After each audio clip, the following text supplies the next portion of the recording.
Welcome to Open World Survival Podcast, Episode 3.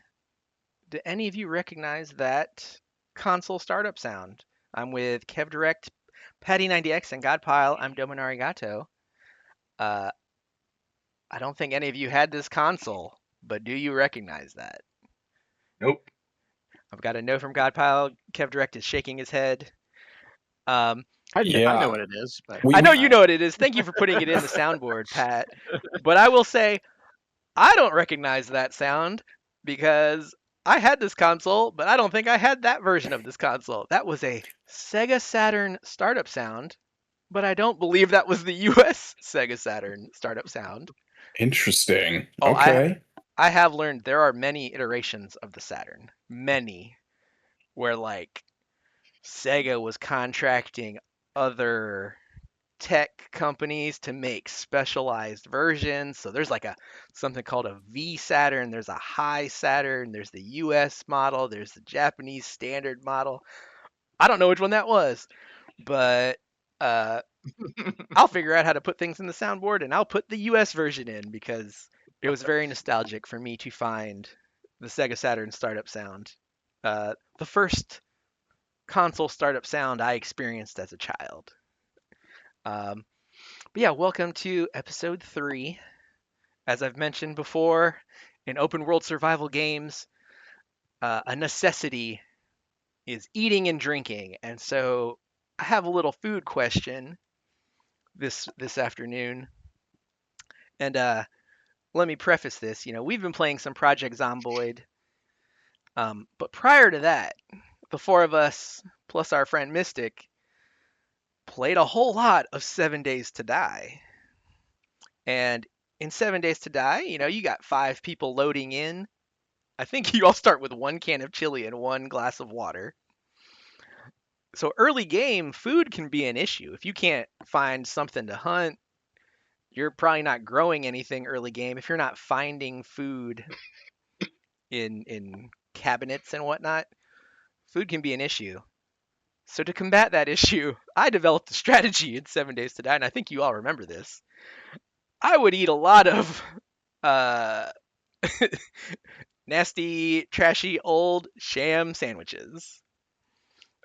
I would even I would even spec into iron gut to lower my chance of getting sick, so I could eat more sham sandwiches. And I did this because I'm a team player, and I thought food is scarce. I'll eat the refuse, and I'll leave the better stuff for you guys until we built up, some stores. So on that note, does anyone have any food regrets? I know I do, not just in games. But I mean, I lived outside the US for nearly a decade. I've eaten my fair share of street food. But I have a food regret story I can share here to get us rolling. This is not from abroad. This is from when I was in college. I uh, I had a different story lined up, but Godpile asked my sister if he had any food regret stories worth sharing, and she threw this out about me instead. So it's probably my senior year of college. At this point, Godpile and my sister, they've been together like 20 years. I don't think we've mentioned that. He's not just randomly calling my sister to ask about his his stories, but they'd moved into their first sort of trash apartment in like a big city, and I was going to visit. So it was late. It was probably end of semester time. So I think I did an exam. I was done.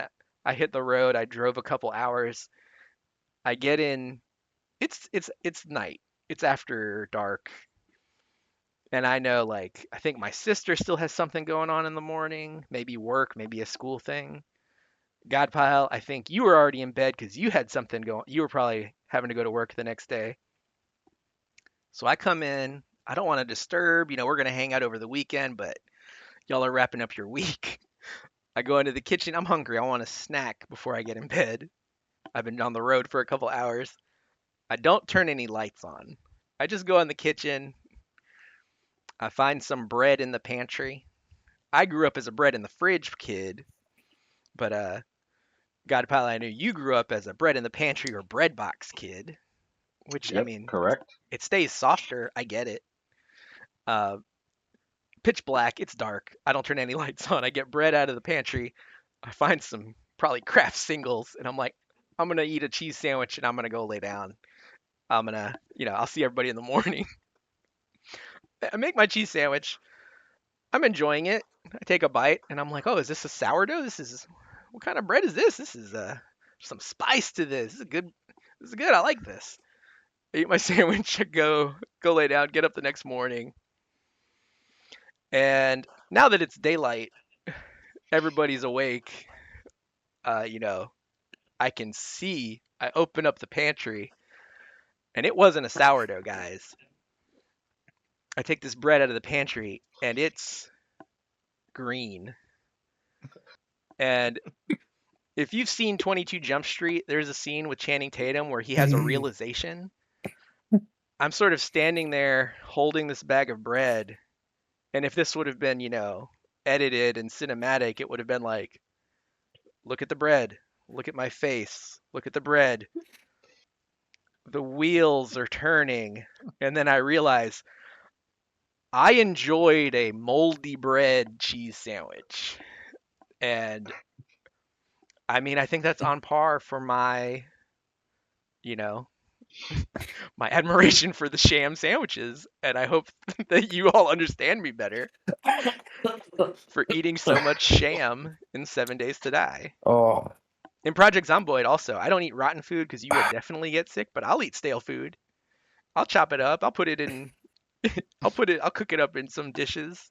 It's not gonna make you what? sick. It might make you a little unhappy, but um, that is a food regret I have. I have many more. Many more. I love street food, and I lived in Central America for 9.5 years. So I have other stories, but that's the one I'll leave you with today. Um, Be- because of those times where yeah, our bread would, you know, mold. We just weren't eating stuff quick enough.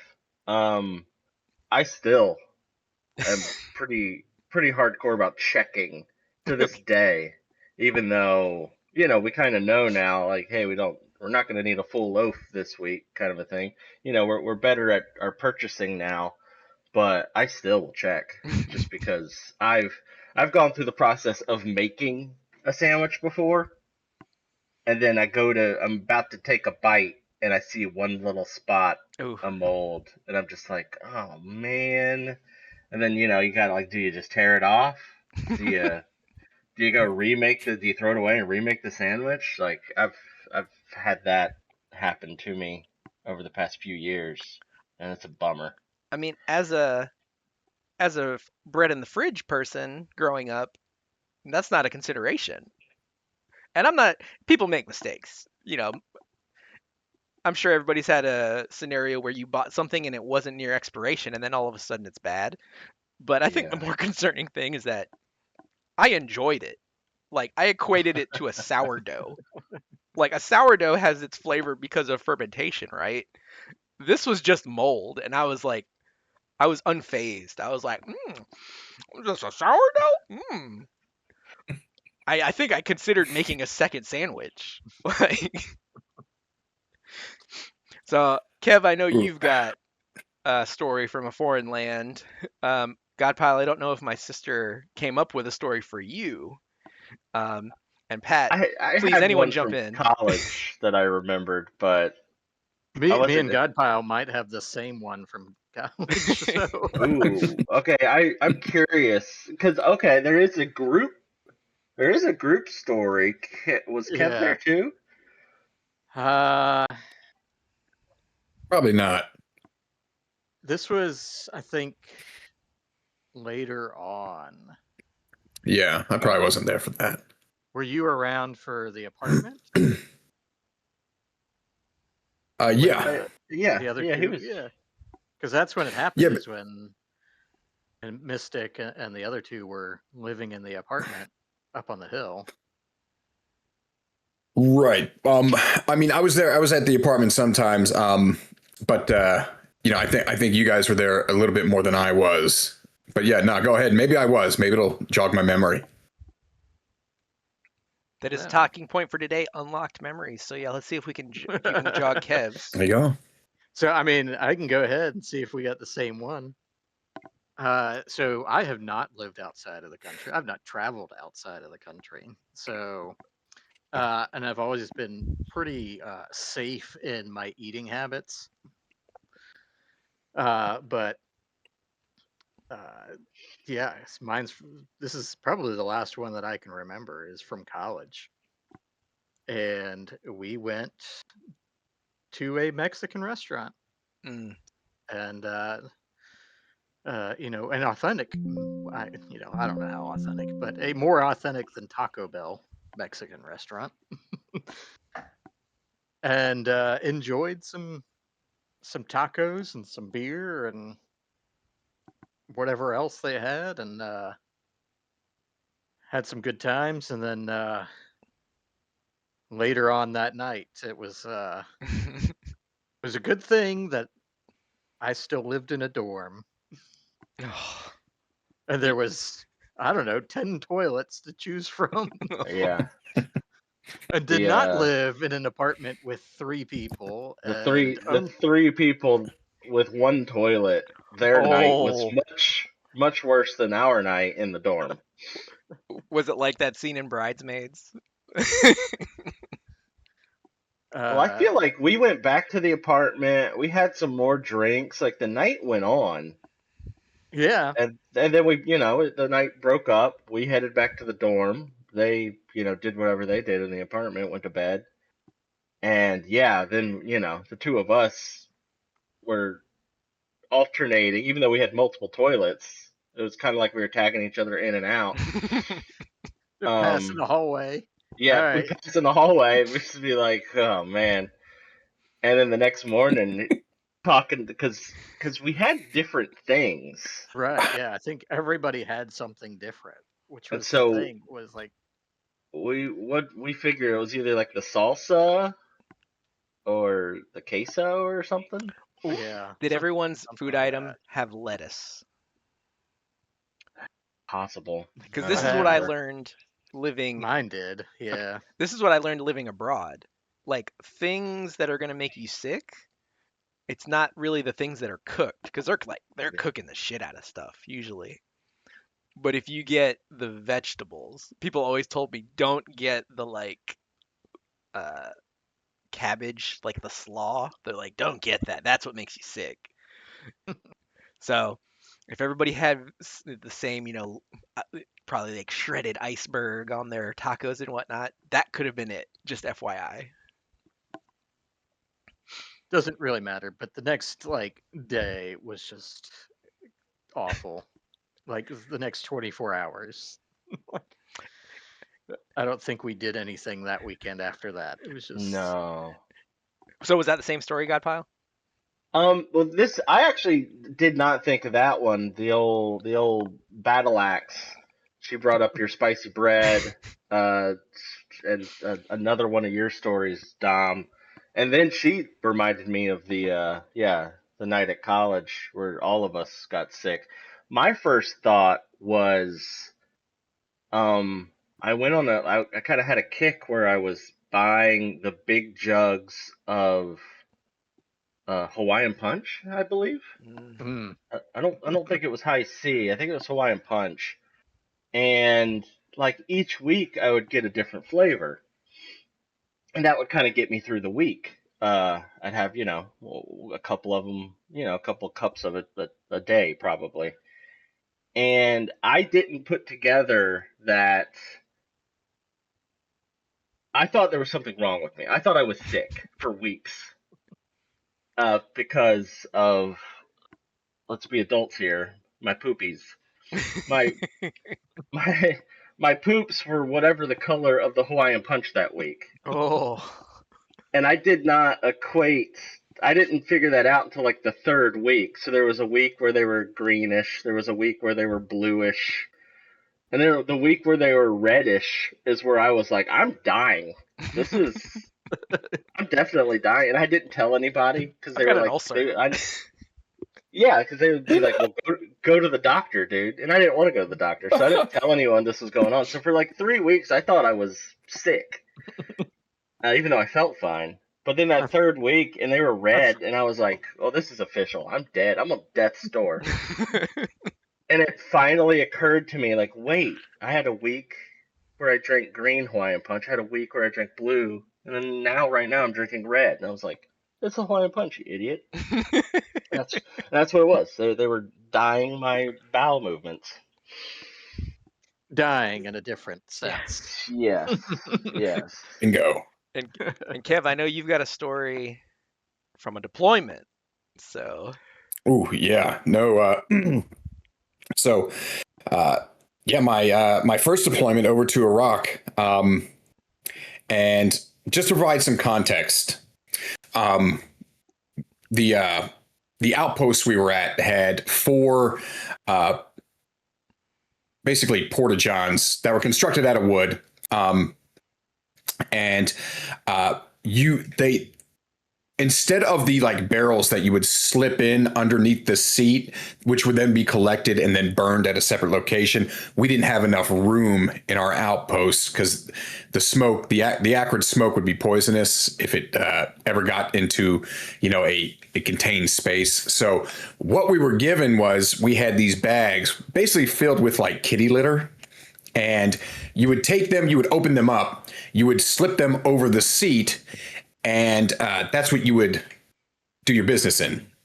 So, with that being in mind, shortly after we got there, someone, I don't know how, I don't know why, maybe they just weren't paying attention, went into one of those porta johns and relieved themselves without one of those bags. It just fell in to the porta john itself, and so our first sergeant at the time, in his wisdom, decided, no, okay, with that being the case, all those porta-johns are going to be locked, and you have to sign out a key to use it. So we start our operations in our AO, and eventually it comes to the point where we're intermingling with the locals. And this is at a time where everybody's getting paid. Everybody's got money. The U.S. is paying more than Al Qaeda is paying. So, instead of getting paid to put an IED on the road, guys are getting paid to do deliveries and operate heavy equipment in the farm field, shit like that. Nothing too crazy. But, it allowed the Allied forces to comfortably intermingle with the local populace. And so with that comes the local populace hospitality, because the different sheiks or sheikhs, however you want to pronounce it, there was a bit of one-upsmanship in terms of the wealth they displayed and the hospitality they provided. And so we would go out to these places and we'd get fed and whatnot, and so when we first started, it never really came to mind, but the local microbes are different. They're going to affect you much differently.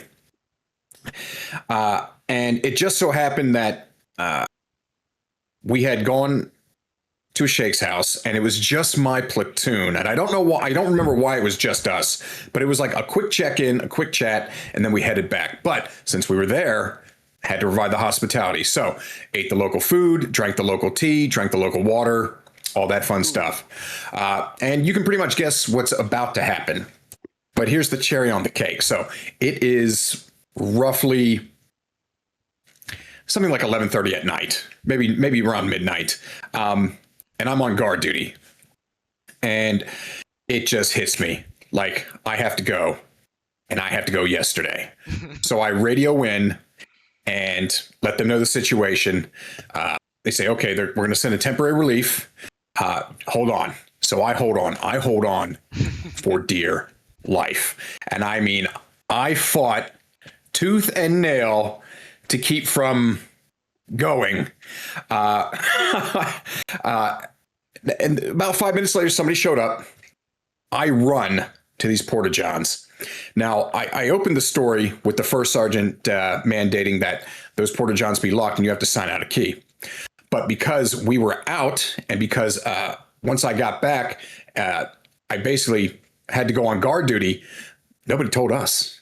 So I run to these porta johns, and they are all locked. All four of them. I see it clear as day now. All four of them are locked, and I'm like, it's almost cartoonish because I see they're locked, but I still try the door anyway because I'm that desperate. And so I run inside, and there's like if I remember correctly, there was like an LT, a senior NCO, and a couple of enlisted, the E3, E4, my level. They're there doing whatever. I throw rank. I throw all pretense of respect out the window. And I shout at them, I need the key. They laugh at me. They all have a great laugh at me, but they do immediately give me the clipboard and the pen and the key. And I just scribble shit as fast as I can, grab that key, unlock it, get there, realize I don't have a bag to open and put in. I run back in and basically just say, bag, please, bag. They throw one at me, continue to laugh their asses off at me. I grab it, run back in, get the bag over. And as I'm undoing my belt and putting down my drawers, all of a sudden, I learn that my fight is done. My battle is complete.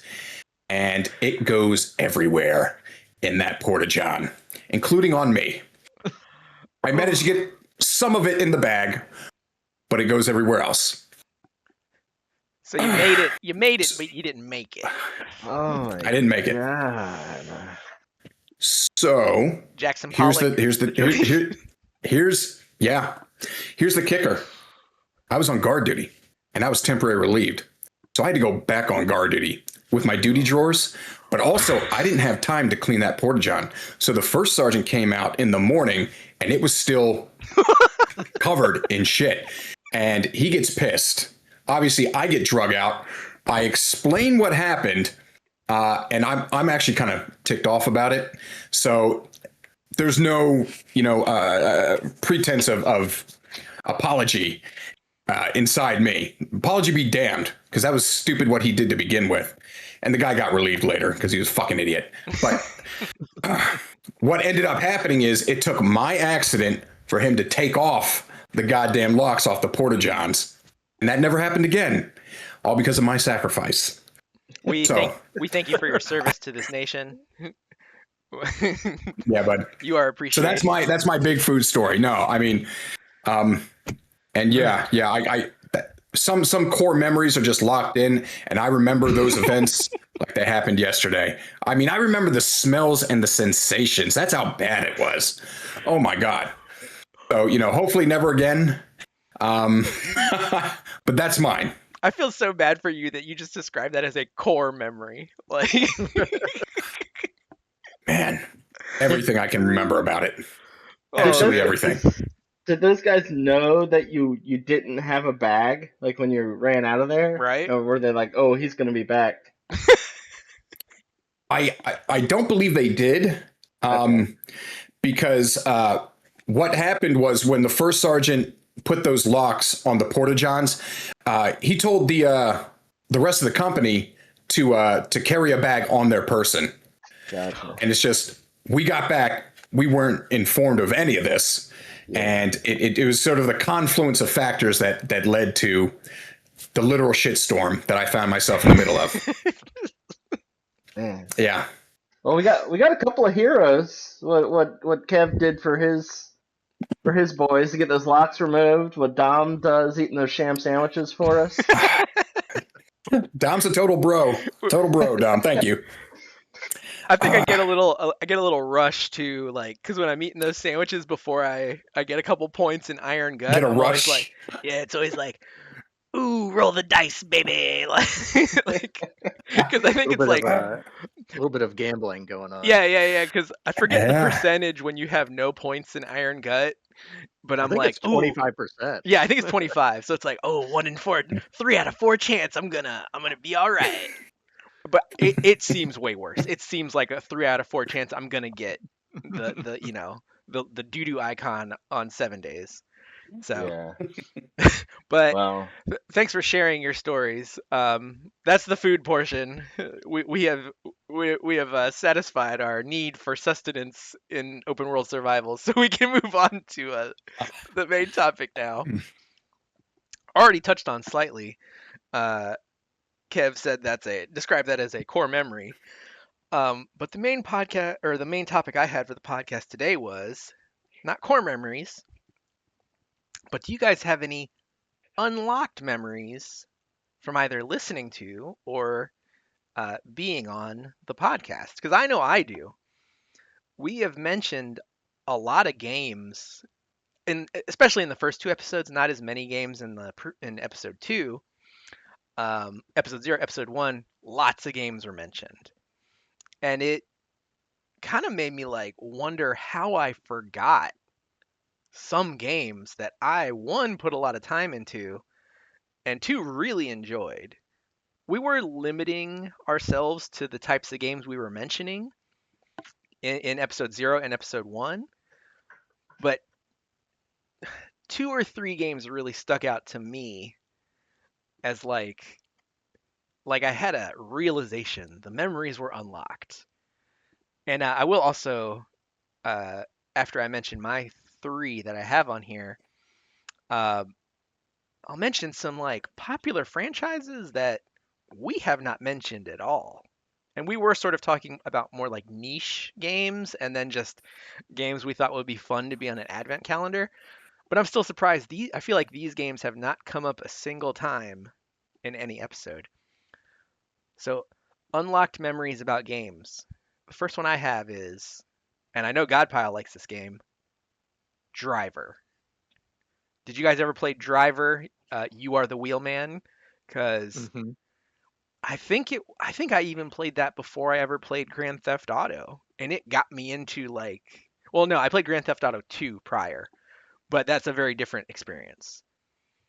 But Driver, like, I had such a good time. I beat some of the few games I've actually played to completion, Driver and Driver 2, and it's like it was just wiped from my memory. And then after doing the advent calendar and talking about these like niche games that we don't hear about anymore, I was at a classic game store and I saw it and I was like, how did I forget Driver? Oh, and to call back to a previous episode, I do have it here. I can show you, Godpile. I did snag this. oh, Nice. So Nice. this could be something I throw in the PS2, depending on how much life it's got left, and maybe I'll do a couple minutes on stream of this for you. yeah, that'd be cool to see. But yeah, Driver, Godpile. I know you mentioned this game. I mean, do you have fond memories of Driver? Yeah, we the first time I played it, we rented it, I believe, Mm, and man, I played it nonstop for that like 2 days or whatever that you got to have it for. And I don't remember how long in between. Eventually, I owned it. I don't know if that was months later or mhm. even longer. But yeah, eventually I owned it, and I don't think I played it as much as I did like that 2 days of just grinding it.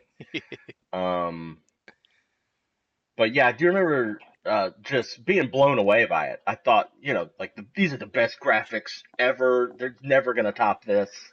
It's just one of those moments of like there's almost no what UI. Like Mhm. I was just blown away. Like when you're hurt, it's not a health bar. It's that your guy is like bloody and he's walking like bad. Like I mean, it's just that game just blew me away in numerous areas. And yeah, it wasn't until it came up on the pod that I was like, oh yeah, I loved that game. Yeah. I don't remember if I played Driver 2. Driver 2 was one I just felt like I had to get because I enjoyed the first one so much.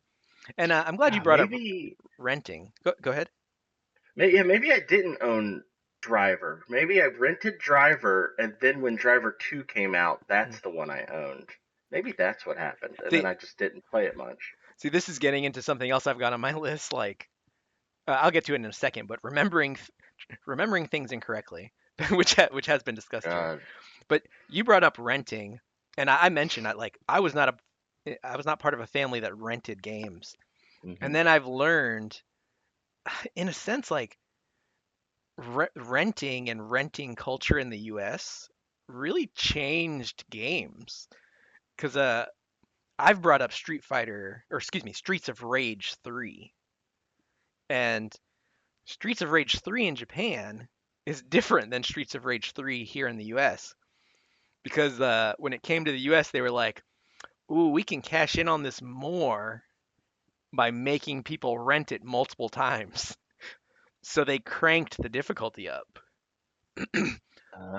So I Ah. forget the name of Streets of Rage 3 in Japan. It's called something different. It might be called Bare Knuckle 3.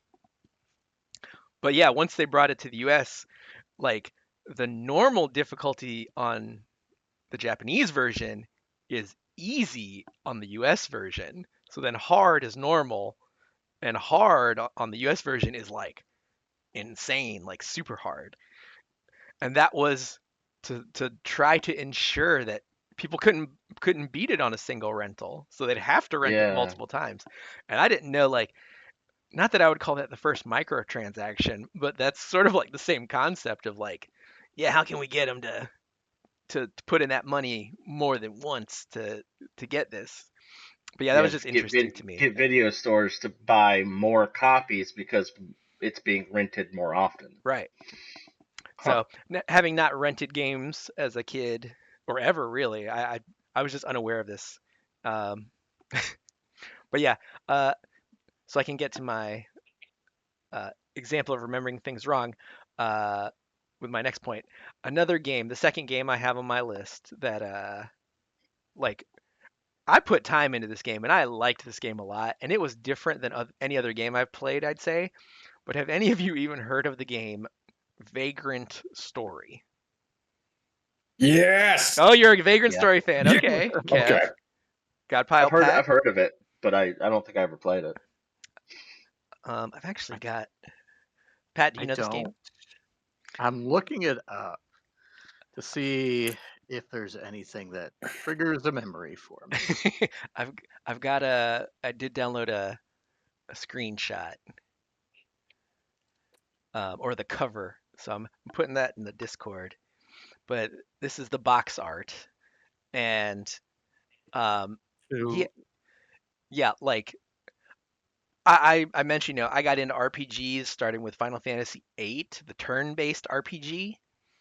And so when I saw this was an RPG, I thought this would be the same sort of thing. This is an action RPG. So this was the my first experience with an action RPG, and um, like not to compare it to Expedition 33. I know Expedition 33 just won Game of the Year, right? Didn't it? Is that what It's won several game of the years. Yeah. Okay, Yeah, yeah. so a big part of that, because Kev, you've streamed that, and that looked cool. And I know like a big component of it is timing. You're trying to like parry or block, and it's all about timing. So in Vagrant Story, it was an action RPG, and it had some of those mechanics where it was like you're trying to time like a button input with your strike, so you can chain and link these attacks together. Um, and like the timings are going to be different if you're using a rapier compared to like a spear or something like that, or if you're doing like a shield bash or something. So it was just a very different experience than the Final Fantasy style RPG, and I love this game. Good story. Again, like Godpile said, I thought this was the pinnacle of graphics. I thought I thought like, oh my god, this almost looks real. And if you go look at it now, you're gonna be like, you thought this looked real? Like, what is your contact lens prescription because this, like, it doesn't hold up visually. Like dudes whose hands are like, total polygons, but it like blew my mind how much Yeah. time I put into this and how much I enjoyed this game, and it was just like gone from my memory. Um, but yeah, great game. Check out some content if you haven't heard of this. Um, it's got a cool vibe. It takes place in like I, I don't know, some sort of like vague, like not medieval but not modern France, and it's all like sort of dark and brooding. But yeah, good game. And then, uh, Godpal's trying to remember his driver situation correctly.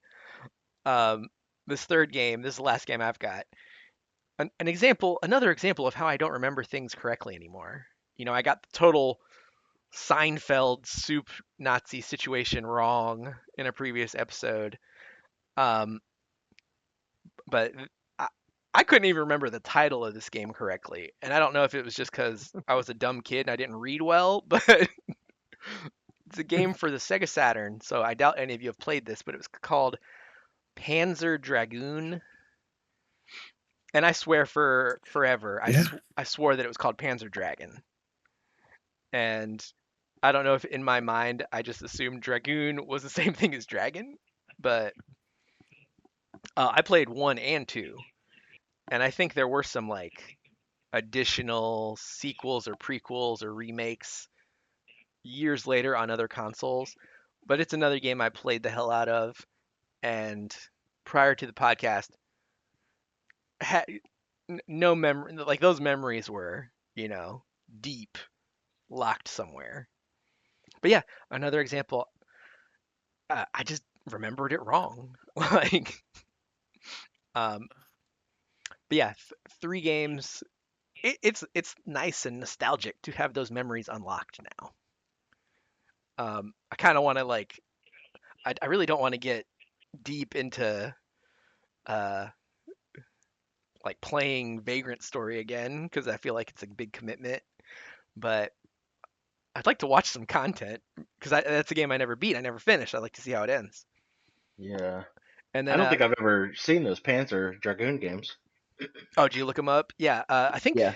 I think they were Saturn or Sega console exclusives, like Sega Saturn exclusive until Sega sort of bowed out of the console war. Um, but yeah, then uh, before we get to you guys and any unlocked memories you may have, I do have a note on here. I thought very clearly of 3 what I consider big franchises that we haven't mentioned at all. And so, before we get to your unlocked memories, I don't know, maybe this will unlock something. Um, did you guys play much uh, of the Metroid series, the Mega Man games, or Assassin's Creed? Because I looked up like the top 50 game franchises by like sales, and Assassin's Creed was like top 10. And I know there's been a ton of games. We haven't mentioned that at all. I've never played one. um, but yeah, Metroid, Mega Man, and Assassin's Creed haven't really come up. So I don't know if you guys have much experience with those. You can ruminate on that for a second, but if Kev, Godpile, or Pat, any unlocked memories from the podcast regarding games or anything? Well, it's funny that you, with your Vagrant story, brought up that it's a different RPG because mine is very similar Okay. with Legend of the Dragoon.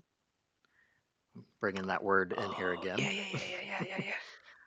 So again, right after not completing Final Fantasy VII and losing a save and stuff, but enjoying those Final Fantasy type games, this is one of the games that I picked up was Legend of the Dragoon, and I really enjoyed it. and I could never really remember why I enjoyed it until we started talking about this stuff and started looking it up again. And that's because the combat system is different. So it's very similar again to Expedition 33, where there's with the different attacks that you do, there's different buttons that you have to time and press and things. So I mean, yeah. So I mean, I kind of remembered the game, but I didn't really remember why I liked it until watching the content again and seeing that it was more involved than the strictly like kind of turn-based, time-based attack Hmm. as like Final Fantasy, where instead of just choosing your attack and that's what they do, and it either hits or it doesn't. Like I was active in how much damage was done with each attack. And you and I talked about this Yeah, one yeah, night on Zomboid after Godpile and Kev had to get off. But yes, I played the shit out of this game too, and really enjoyed this game. This is one I played with a strategy guide, and I yeah. And I think think I I I got told close you, to beating it. like, yeah, I beat it. I'm pretty sure I had a strategy guide for it as well. Hmm. Most of these like long RPGs, I would have a strategy guide for. Yep. Um, but I still actually have it. Oh, Like that's cool. I I have have no all idea where four this is going. discs, but yeah, I just still can't find my PlayStation, so I can't play it. But I mean, I could go buy a new one, I guess, but or a used one. Um, but yeah, it's the franchises that you mentioned. Like I had a Mega Man game for the Nintendo, maybe more than one. They all kind of seem the same to me. Uh, and at that age, they were real hard. Right.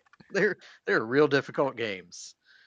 So, and with no saves, it was one of those things where like I'd play it for a little bit until I died, and then I'd be like, "This game's stupid," and quit and play something else.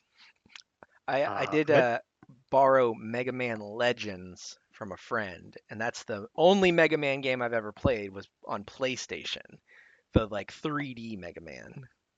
yeah, I did play some Metroid. I've never. I've attempted to play and beat the early ones, but again, there's not a whole lot of direction in those games, so you kind of I kind of get bored of them, And they're hard, right, as well. and they are pretty hard, yeah. But I did GameCube. There was one for the GameCube, right? Maybe not. Prime? Was it Metroid Prime on the GameCube? I think that So was yeah, three. on the GameCube, you had Metroid Prime one and two. Mm. Okay, yeah. So GameCube, the Wii, uh, played those, beat those, really enjoyed them. And then actually, what last week or whatever it was, what Metroid Prime 4 came out for Switch 2, Yeah. Mm. which I have not got one of those yet. Well, I do have one, but I'm not allowed to play it because it's a Christmas present. Couple days, couple days. Yeah, There you go. Stay yeah. strong. Yeah. So, Godpiler Kev, any unlocked memories regarding any games, like something you either remember fondly or not fondly, and it's just like come alive since doing these this podcast. I mean, I got a pile. Why don't you go ahead? yeah, there's been a number of things in kind of researching stuff and seeing like remembering a game and not really knowing what it was, and then having to like dig around online to find it. But I think what I'm most surprised with is actually sports games. Hmm. Because if you were to like ask me am I a sports game guy? I'd just flat out say no. Like Rocket League would be the closest thing to that easily, and I do think it qualifies, but It's two it's not sports. what most yeah, it's not what most people would mean when they say a sports game. Hmm. Um, Most people would mean a sports sim. So right. And when I don't remember if it was our first episode or second episode, but when I talked about, hold on, it has that long name, World Cup USA '94 and also NHL '94. Those were both Super Nintendo games. Like, if you were to ask me what's your favorite console answer right now, I'd probably have to say Super Nintendo. It's just got so many great games. But these two games, World Cup USA '94 and NHL '94, are not two games I would even think about as to why I think Super Nintendo is my favorite console. Yet, I might have more hours in those two games than any other games on that console. Like, I played the hell out of those games.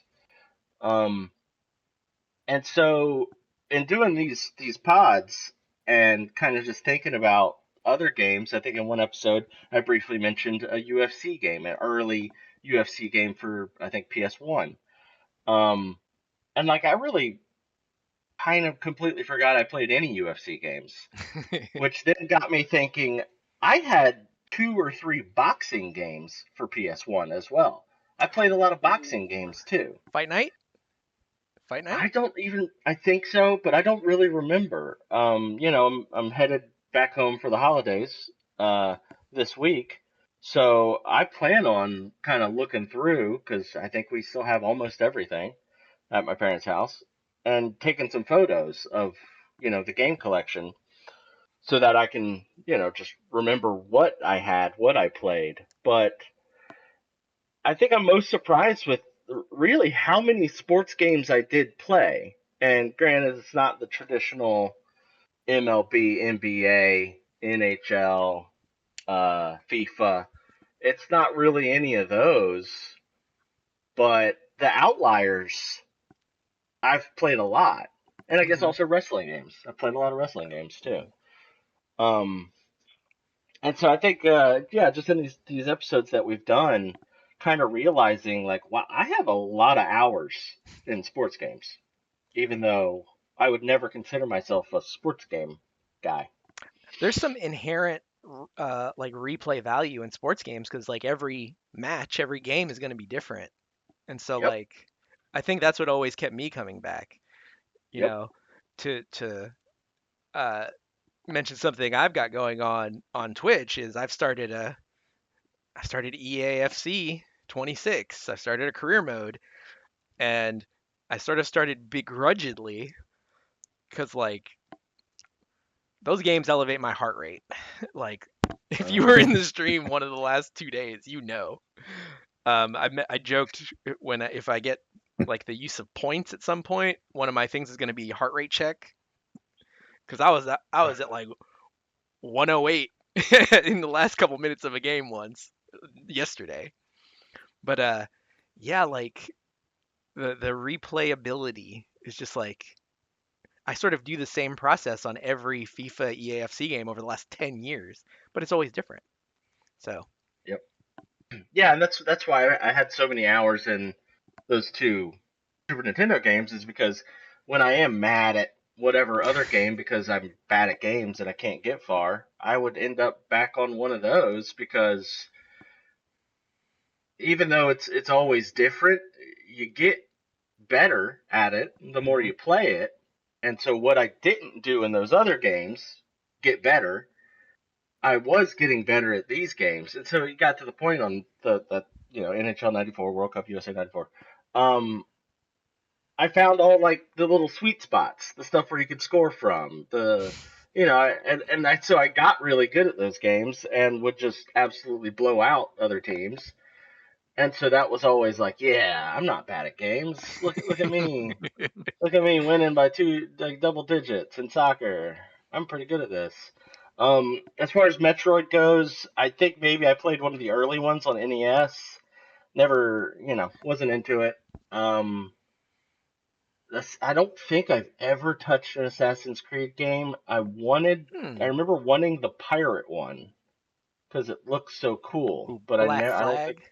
Yeah, Black Flag. But Yeah. no, I know I never played that one. But Mega Man games, and so games like this, once again, replayability, being bad at games. Mega Man games allowed you to pick your level right off the bat.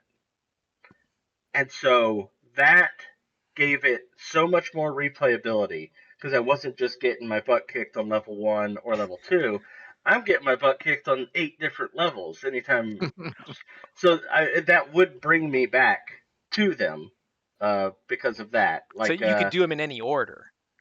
Mhm. yeah, you got to Oh, pick where you started. cool. And I think Mario 2 had that as well because you got to pick your character. And so that made, even though you're doing the same levels, your characters moved a bit differently. And so that would bring me back to that game more often just because of the starting point was slightly different in Hmm. some way. I didn't know that at all. And so, yeah, I did play, I think it was the first Mega Man, and then I think there was another one. I don't remember which number, but yeah, I did play a couple of Mega Man games, a good bit. Hmm. And Kev, to jump over to you, have you remembered? Have you stirred up repressed memories, other than the what shall we call it? The uh, Yeah. Iraqi volcanic explosion. Oh God. Oof. Yeah, we're gonna leave that in the past. No, at least for me, the one from Super Nintendo, WWF Royal Rumble, put in a lot of time on that one, a Mhm. lot of time, basically by myself, and it was at a point in my life where, like a lot of kids, you're into wrestling. These characters were larger than life, and you got to, choose your favorite one, or choose your favorite villain and jump in there Who'd you and use? immerse yourself in it. Who'd you use? Because I mentioned that on the advent calendar. I love that game. I'm a Bret Hart dude. Okay. That's me. Who is it for you? Oh man, there were like because I would either do the Royal Rumble or I would convince my dad to play Hmm. that with me. And there's a Okay. couple that I would cycle through, and they're not super big names. I liked Crush. Okay. Do you remember Crush? The like No. he's like Hawaiian guy. Do you remember Okay. Crush, Godpile? I mean, I when you started talking, I was immediately thinking like, I bet he picked like Earthquake or someone weird. Um, I don't think I remember Crush though. um, look him up from that game. I don't know why I liked him so Okay. much. And Papa Shango, who would go on to Okay. become the Godfather, but I would use Yeah. him as Papa Uh, Shango. It's like I think my dad would always pick the faces, like Brett, or at the time Hogan was a Hmm. face, and so I would want to pick the heels. So not that I think Crush was kind of ambiguous. I think he had times as a face and as a heel, but Papa Shango was a bad guy. And then Razor Ramon, baby. Yeah. I loved Razor Ramon, man. Yeah. Scott Hall, rest in peace. I'm, I'm looking at the back of the box art. It's pretty awesome. you should I'm say, sure. I'm you should sure. share that. Absolutely. Yeah. I haven't checked that out. But yeah, I continue, Kev. Yeah. No. So that was kind of my pick from the Super Nintendo, and then just given the context of what we're discussing, I kind of kept it to Super Nintendo, and uh, Nintendo 64 and GameCube. Again, the Nintendo 64, mainly I just played a lot of the more popular games. But on the GameCube, there was a game that I put a ton of time in that really didn't gain a lot of traction or notoriety or anything of that nature. But it was called Battalion Wars. And it was a real-time strategy game on the GameCube where you controlled these, cute bands of soldiers as you try to take objectives and eliminate the enemy team, and you get tanks and planes and shit, and it's all good fun. But put a lot of time in that in college, and have the second one for the Wii is at the retro game store here. I have picked it up probably 5 times and been like, "No, I don't need to buy this." If you keep going you know back what to though? it, I did not know it got a sequel. if you keep going back to it, Pat, it's in your heart. It's in your heart. Like, I don't think I'm you gonna go. look it up, but I don't think it's like super expensive either. Okay, I got you. But that was a good one. Again, it was kind of different, a different offering from what was available in the mainstream on the GameCube at the time. Now, in terms of the second question, I did own Mega Man 3 as a kid, and always got frustrated with it because, again, it would be a bit too difficult for me as a youngster. However, there were game magazines, and those game magazines contained cheat codes. And so I was like, well, they're there. We're going to use them. This game wants to screw me over. I'm going to screw the game over. I'm going to put in this cheat code. I'm going to go to the last level. I'm going to master that last level, and I'm going to beat the game. And that's what I did. But that's my main series Mega Man experience is really just Mega Man 3. I'm aware of the others. I'm aware of Mega Man X. A lot of people on Twitch that I follow started out speedrunning Mega Man X games. However, I did really enjoy Mega Man Legends. I was a bit late to the party. Again, those were PlayStation games. I had Nintendo 64. But once I did get a PlayStation or PlayStation emulator, the Mega Man Legends games were my cup of tea. So 1 and 2, I never played the Tron Bone or Tron Bon. I guess number 3 or the spinoff or whatever you want to call it. But 1 and 2 were a hell of a good time. Please bring those to Steam. Damn it, Capcom. Come on. Throw me a bone. Metroid. Played a little bit of Super Metroid. Again, when I was younger, too difficult, didn't like it. Why are these enemies respawning? I already been through here. I already killed them, got pissed. But I played a lot of Metroid Prime 1 and 2 on the GameCube. Really enjoyed those. And insofar as Assassin's Creed, I'm like you guys, never played one. I did buy Black Flag. I did install Black Flag on my PC. And then when I started Black Flag, it said, oh, you need to download the Ubisoft launcher and activate your Ubisoft account. And I said, fuck you, I'm not doing that. And I uninstalled and said, see you later. So it's one of those, it's sitting right there, but I'm not putting up with that bullshit. Pat, have you ever played an Assassin's Creed? I did. Okay. So you're the only one of the 4 of us. Yeah, and I don't remember which one it was. So you don't have a lot of time in it. It was for the 360. And I can't remember if I got it like with the console. See, I thought somebody around here didn't somebody have number 2? I could have sworn somebody had Assassin's Creed 2. See, I thought Assassin's Creed would be like right up your alley because I know Godpile, you were really into Witcher games. Kev, I think you've also played those. Have you played those quite a bit? I thought. I played The Witcher 1, 2, and 3. Did not like 1 and 2. They were kind of rough. Witcher 3 gold standard, but 1 and 2, they're a little rough. Not that they're very similar, but in my mind, and I haven't played either one, they're sort of this like story-driven sort of experience. But yeah, I'm very surprised, Godpile and Kev, you haven't played them at all, and Pat, you have like very little time in them.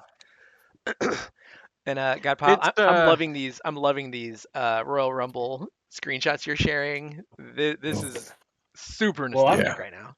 I'm blown away. Hogan wasn't in the SNES version either.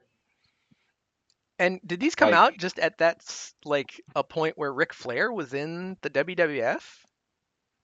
Because he was in there. Yeah, I don't know if he was still there or not, but they still had the rights to like license him as a character or something. I don't know. Erwin R. Shyster, IRS. That's another guy I would use. And I would always be trying to like IRS. And I would always be trying to play like a heel. I would try to play dirty and like beat my dad with a chair and stuff. I mean, bam, big love. All band It band. was like Okay. you knew that you had some Genesis, some Sega exclusives because your favorite guys, Yeah. Papa Shango and other than IRS. Crush. Man. But yeah, Crush. I don't. I feel like I could be misremembering. I thought he sort of came to a tragic end, like at somewhat of a young age. I don't want to misquote, but I used Crush a lot, and then Papa Shango, IRS, and I can't really remember other guys that I picked frequently. I would have liked to have played with some of these other guys who weren't on the Genesis. I feel like Doink was on the Genesis though. Anyway, um, Doink the Clown, just hilarious concept for a character. I have a note here that I meant to ask you about, Godpile, because of the four of us, I think you're probably the biggest wrestling fan. So I'm going off script here, but because we have some Royal Rumble screens, I'm gonna just ask you this question.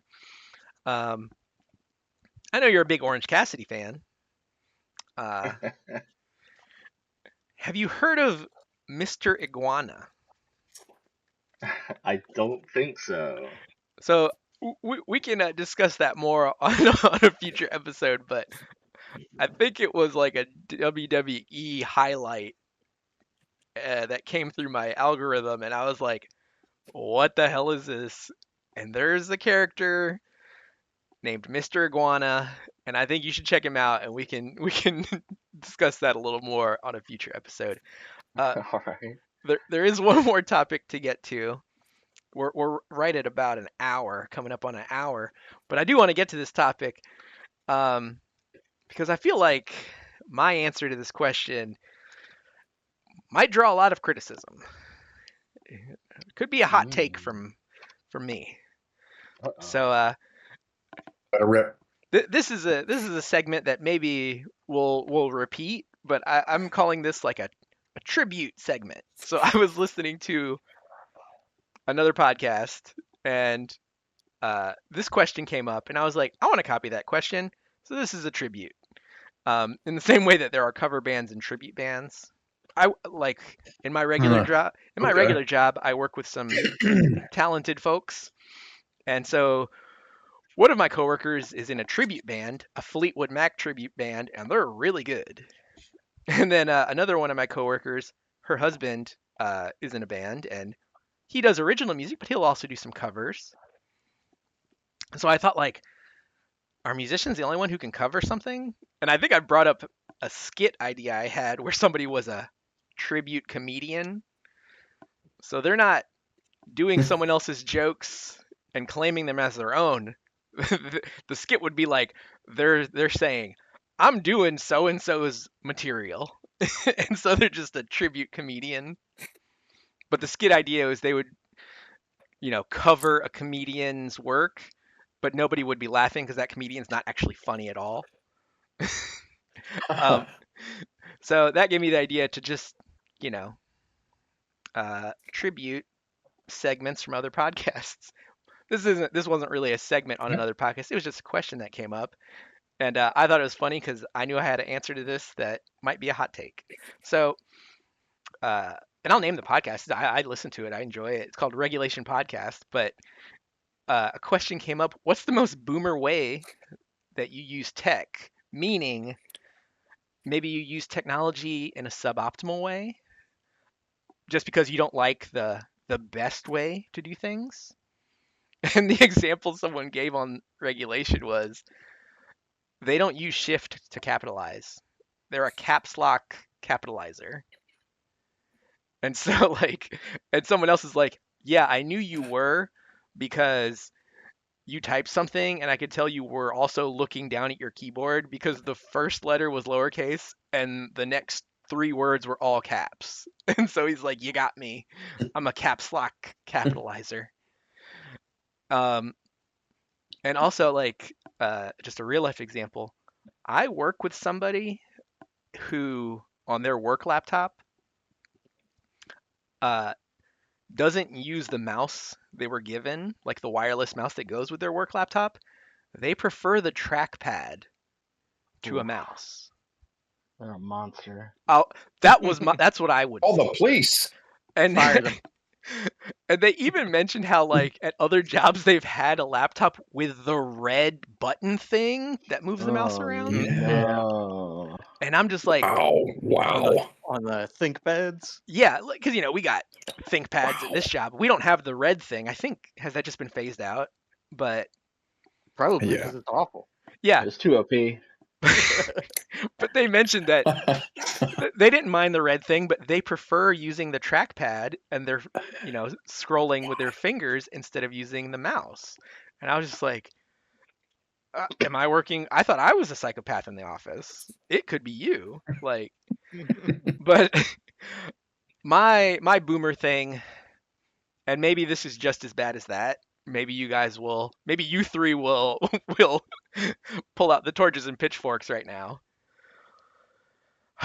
But I have reasons, and maybe they don't make sense, but I don't like wireless things. Mm. I don't like wireless headsets. I don't like wireless controllers. Okay. I prefer a wired mouse to a wireless mouse. And I think that's a boomer thing. I don't know why. Maybe it's just because, like, I would have to charge my headset. I would have to charge my controller. I would have to charge my mouse. I can just sit down, put this on. It's good to. I'm not using this headset anywhere else. I'm not using this controller anywhere else. Neither this mouse. My work mouse was given to me by my job, and yes, it's wireless. But that, I see Grimes. He's got the nice wireless head, like over ear earbuds in. Godpile, I know you've got a wireless headset, but I don't know what it is. It's like I don't trust it as much. Like I don't know what's more efficient or more reliable.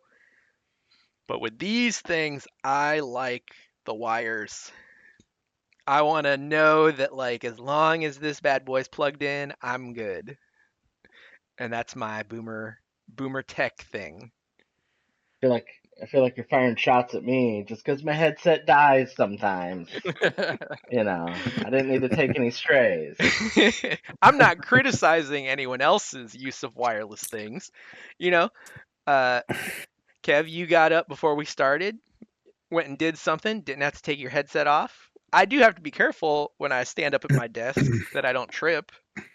But and when my kids come up here, I'm like, whoa, whoa, whoa, whoa, hey, like, there's wires Watch here. out for all these wires. Yeah, there's Yeah. You got wires. wires Okay, everywhere.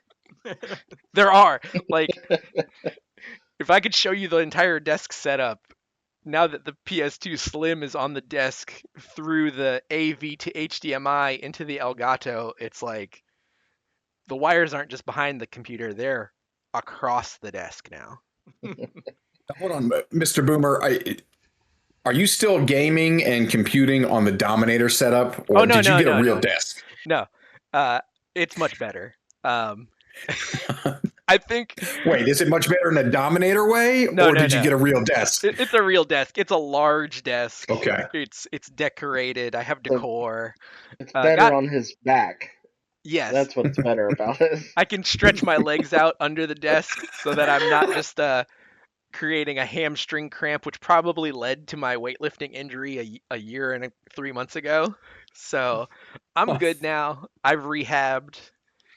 Um, but yeah, that's my boomer tech thing. Hey, come for me in the comments. I get it. I'm not running from it. I'm just acknowledging it, and it's what I like. It's what I feel comfortable with. I So Kev, I Godpile, Pat, think if you have boomer things, please let's hear them.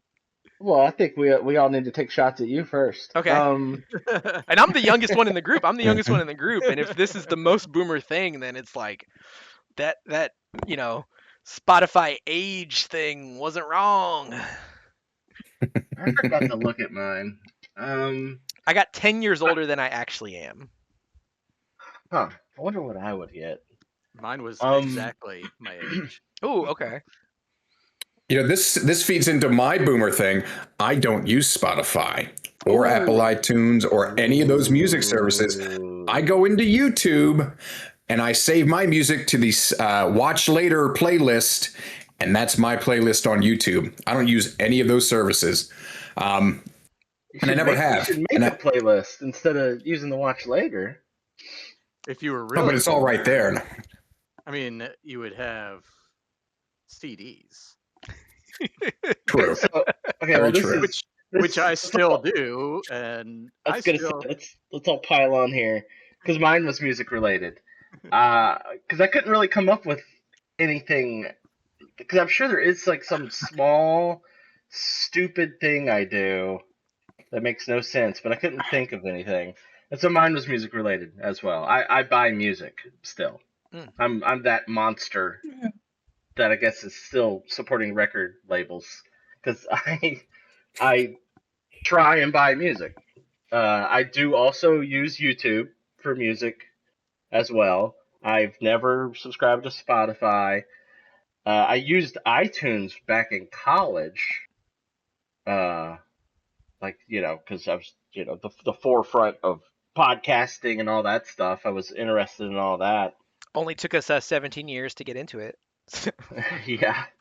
Um, Is it still but called iTunes or is it just Apple Music now? Boomer question. good point. Boomer question. Good point. I don't know. Look that up. Yeah, But don't continue. know. Please continue. Take the But yeah, attention off of me. I buy music, and I also try and buy music that's going to give me a digital version with it. Mm. So whether that is, I mean, which that's more vinyl when I buy because I do dabble in vinyl. When I Dabble. I buy would say you have a vinyl, nice collection of vinyl. it's I guess it depends what you're into. Because I don't have like that many classics. My collection definitely leans more modern, but um, when I buy a vinyl, I'm looking for you know a digital copy with it. And if it's not on vinyl, or if I can't find one with a digital copy, that means I'm buying a CD and I'm freaking ripping it myself, which I don't know if that's boomer. I guess it's more Gen X, but that Mm-hmm. was the best example I could come up with. Well, that's making a comeback, right? Because like people who have bought like a movie on certain streaming Mm. services, I forget the name of the service, but one went out of business and like shut down their servers. People don't have the thing they purchased. And so, like Yeah, was it physical Voodoo? copies is kind of, interesting to people again. So that if a streaming service goes out of business, they got their thing. So, but yeah, Kev, Pat, boomerisms or just how do you use tech that's different? I don't know that I have anything that I would say would be a boomerism for tech. And You are it my two might, tech guys, Kev and Pat. When I have tech questions, I do go to you guys. I was going to Mm-hmm. say, it might be because I'm in the tech field. So, like, Right. I have You to know how to stay use the up things with properly. things. Yeah. Yeah, you guys are more logic based, where I'm looking for the shortcut Same, usually for most same. things. So Simplest way. that's why I couldn't. Like, that's why the music is all I could come up with because instead of just streaming music like most people do, I do some roundabout BS for music. I mean, something most recently that I push back on that maybe not other people in my field push back on as much is AI. Like one of the people I work with, he's pretty new. He's only been there for a few months now, but came in and I mean, he's a year older than me, and he's like AI this and AI that and AI for this, and I'm just like, I can't stand AI. Like It's wrong quite a bit. It's like there's mistakes, and then you have like the societal impacts of it, and so I mean, I guess maybe this is my boomer take is like, although I guess maybe boomers would go the other way and they'd be like, fuck everybody, it helps me. But I'm like, this is bad for everyone. Like this is we got to Yeah. have data centers and electricity and water, and me asking AI stupid ass questions is wasting these resources. Hmm. Like, so I could see this as a boomer take, or maybe a more millennial take, probably, Yeah, of just, that's what I was just wondering. Like, what do boomers like? Who leans more against AI? Is it millennials more so than older well, people? Like, I'm I not think sure. I think boomers are leaning into AI as believing it and falling for it, and like, True. hey, look at Donald Trump praying in this church. Yeah. Or with You his Yeah. know, six pack wh- abs. when's the last time we saw a picture of Biden in church praying? And it's like, that's AI, right? Like, because if he was really in church, he'd be on fire. Or the one You where know, a it's boomer like, Yep. complaint that's gone 180 is years ago it was, oh, look at all these folks out at the restaurant or out here, out everywhere on their phones. And now when I go out, when I look around, it's not us that's on the phones, it's the boomers. Like you will see a man and a wife married 50 years sitting at the diner, husband and wife, just like this. They're obviously together. They're obviously having a good time. Obviously, they're getting their food, but it's all phone. Like they're not communicating to each other. All the millennials, person to person, phones either face down or in the pocket. I mean, it is wild how that went 180. because I think we're still lucid enough that we're trying to make sure we engage other human beings face to face. Yeah. Um, uh, this question just came to mind. I don't know if you have more to say, Pat. No, I think my AI rant's over. Well, this goes along with that rant. Um, how often do you guys see maybe something on social media or a video and you're like, I can't tell, is this AI or not?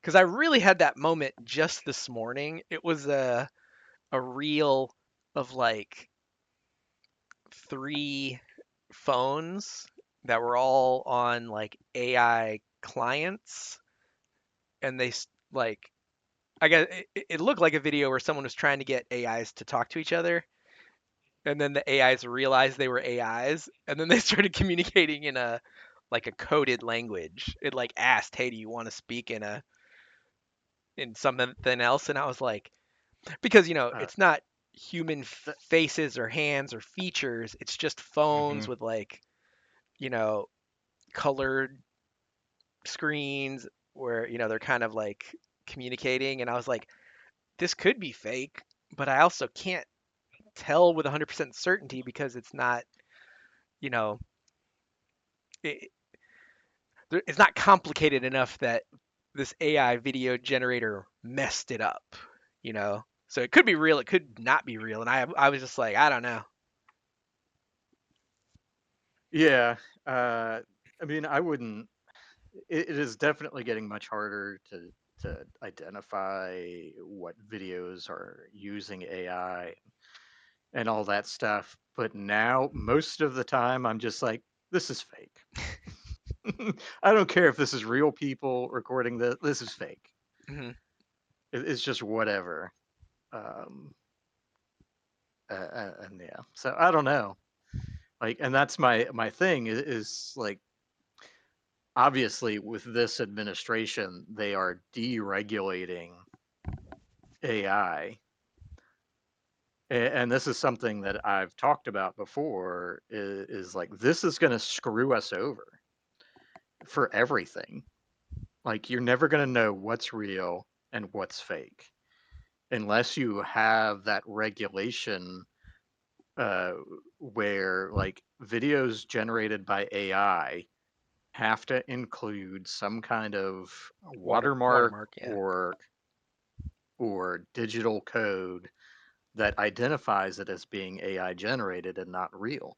Because we're going to get to the point where you can have, whoever just generate a video. And actually, this has come up recently in a video that I watched where a guy is doing these pranks in quotes out in public where he'll take video of people out in public and then he'll manipulate it with AI so that like this guy is like sexually assaulting for for a better lack of a better example. This is what this prank guy is doing. He's having these videos created where it's like this guy grabbing someone else's ass or like just completely feeling them up. And then he'll go and show the workers at the store that he's at and he's like, "Yeah, you got to kick this guy out. You got to call the cops." And it's like that's how real it is. And these people are like, "Oh yeah." And the guy, like they'll show the guy who has allegedly done these acts and he's like, or the person that it happened to, and they're like, how did that happen? I didn't feel anything. Like, and that's how real it looks. So like that's it's already an issue.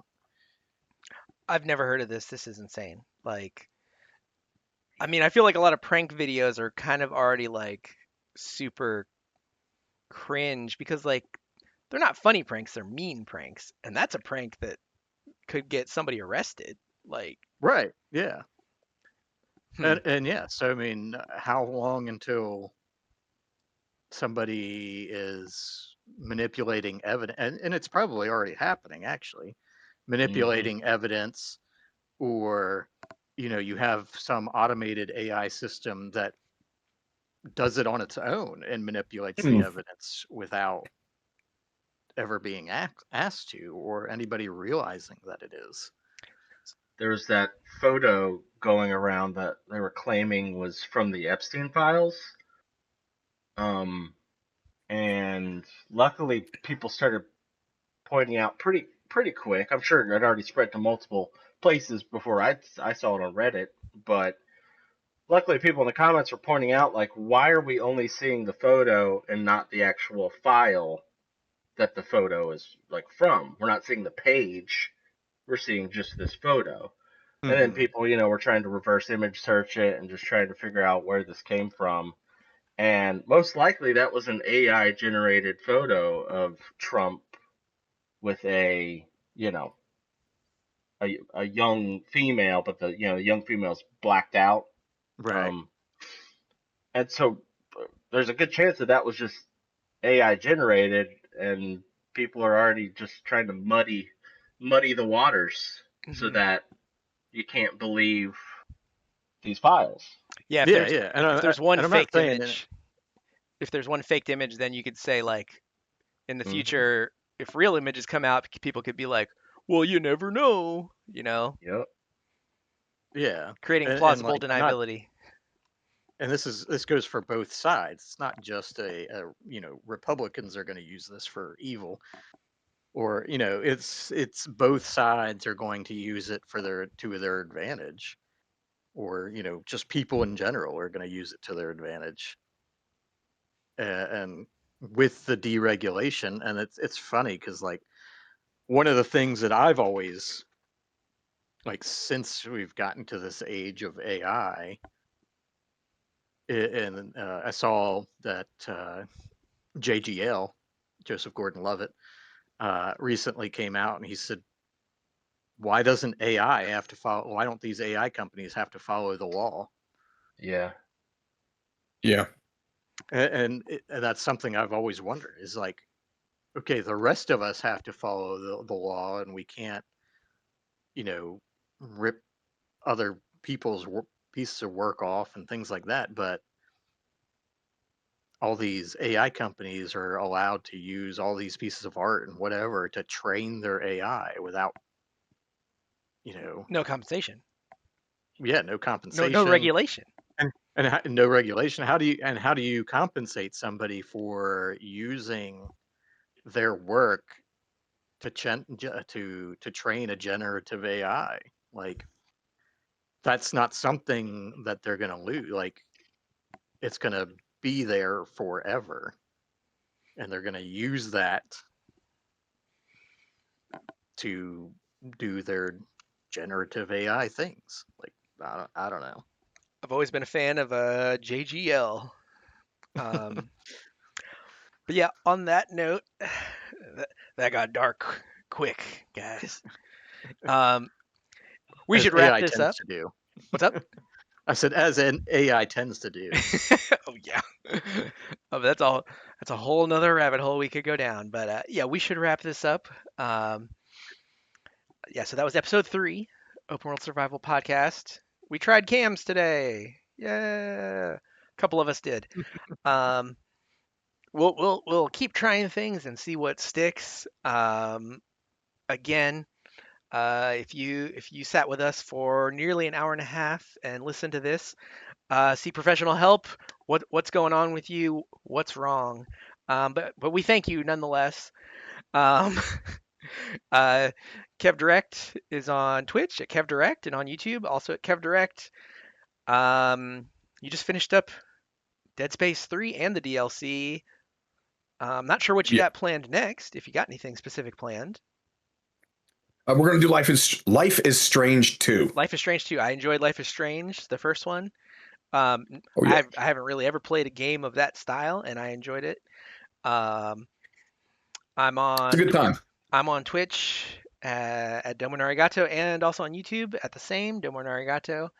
I'm doing EAFC 26 Road to Glory career mode with Newport County, my team now that I've supported since 2017.